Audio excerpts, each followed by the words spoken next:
Well before a number of the prophecies, including that of Antiochus Epiphanes, occurred. The Septuagint itself is an often debated work, but its history is confirmed by Josephus, who gives a detailed account of how its translation came about in the 3rd century BC. The book of Ezekiel, written in the 6th century BC, also makes mention of Daniel, as did Jesus himself, who said specifically, "When you shall see the abomination of desolation, spoken of by Daniel the prophet, whosoever reads, let him understand." Meanwhile, the arguments against the date of Daniel's writing consist only of unbelieving objections rather than historical evidence. The dominance of the Third Empire continued until about 169 BC, when the Greeks lost control of ancient Macedon to the 4th kingdom of Daniel's prophecy.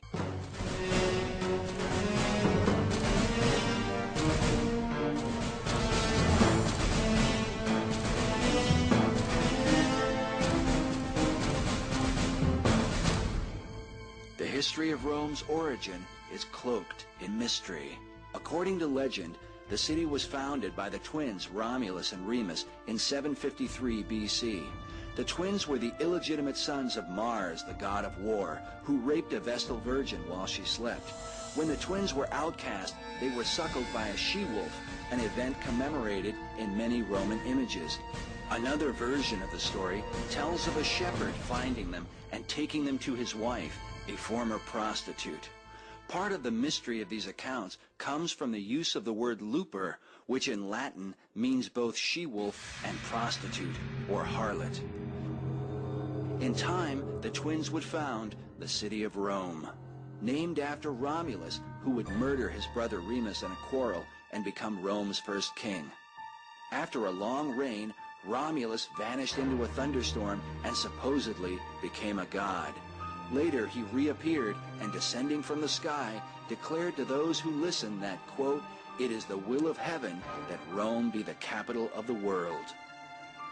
Centuries later, when Rome went from being a republic to a world empire, it was said of her first emperor, Augustus, that he subjected the whole wide earth to the rule of the Roman people. Though mightiest of the four, God's prophecy makes it clear that this 4th kingdom would be divided, a division symbolized by the feet, part of iron and part of clay. Yet some scholars find an earlier division in the 2 legs of iron.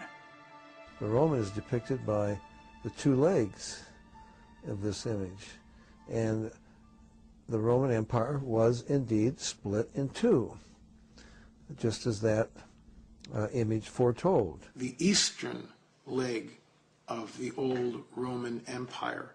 In other words, up till recently, you know, a lot of the prophecy buffs have been looking at the old Roman Empire and looked at Europe and drew this nice little circle around Europe and said, well, you know, it's going to come from one of these countries. Well, what most people forget is that Rome had an eastern leg, and that was the Byzantine Empire, Constantinople, until it fell, I think, 14-something or other to the Turks, became Istanbul. It was split in 2 in 1054 AD, when the Pope in Rome excommunicated Michael Cerularius, the Patriarch of Constantinople, and it was split between Roman Catholicism in the West, Eastern Orthodoxy, Greek and Russian and so forth Orthodoxy in the East. So it was split religiously at that time. It had already been split in 330 AD when Constantine moved his headquarters to Constantinople. You had this whole thriving civilization for, you know, over 1,000 years. That was the Eastern Empire, and didn't break down really until, you know, the Muslims finally took it over.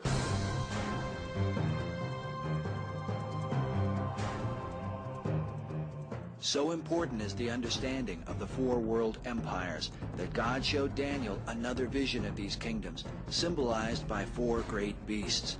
The 4 beasts parallel the 4 dimensions of the statue in Nebuchadnezzar's dream. All 4 beasts are history. There have been 4 world empires: the Babylonian, the Medo-Persian, the Grecian, and the Roman. While most researchers agree that the first 3 beasts have come, it is this 4th beast that has yet to reach its complete fulfillment. Of the vision Daniel wrote, "Behold, a 4th beast, dreadful and terrible.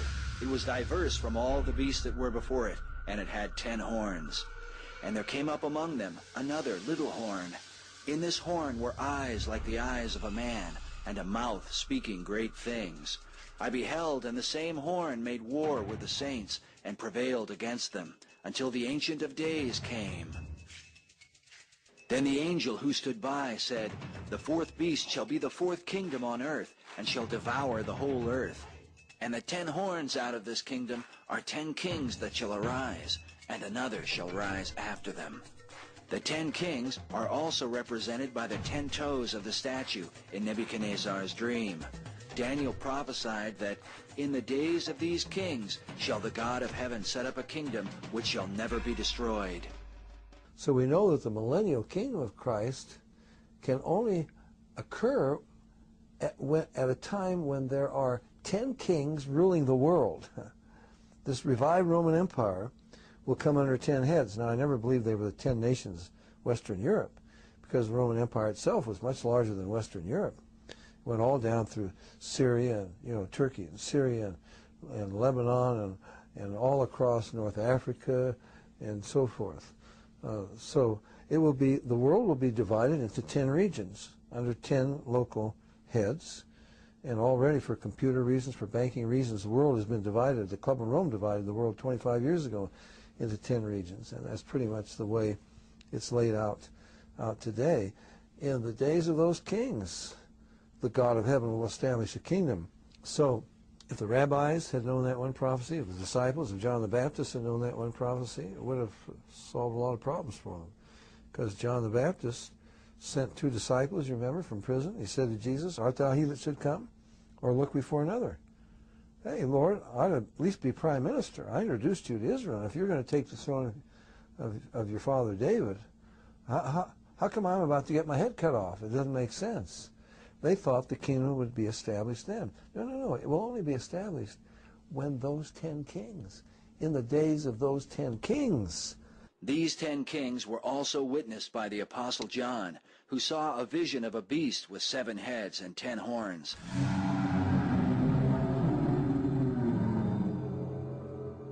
The angel said to him, The 10 horns which you saw are 10 kings. These have one mind, and shall give their power and strength unto the beast.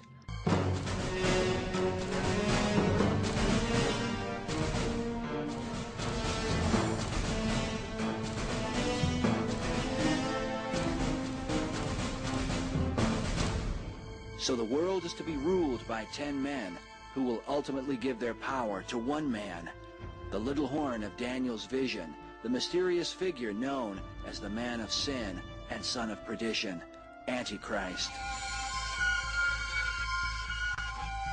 There are some people who say, well, the Antichrist will be somebody from the past like Hitler or Genghis Khan or, who knows what, resurrected.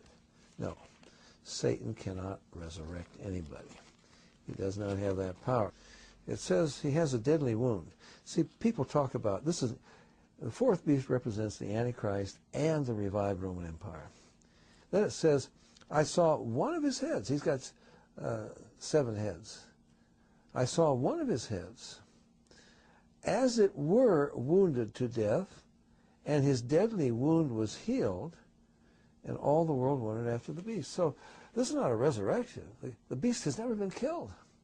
You could read your history. I don't know much about history, but I read a little bit of history, and I can tell you, that all down through history, all the great families in Europe, they've all dreamed of the revival of the Roman Empire. This empire has never been dead. It was wounded, as it were, to death, but the deadly wound was healed. This is a healing, not a resurrection. And all the world wondered after the beast, and they worshipped the dragon who gave power unto the beast. And they worshipped the beast, saying, Who is like the beast? Who is able to make war with him?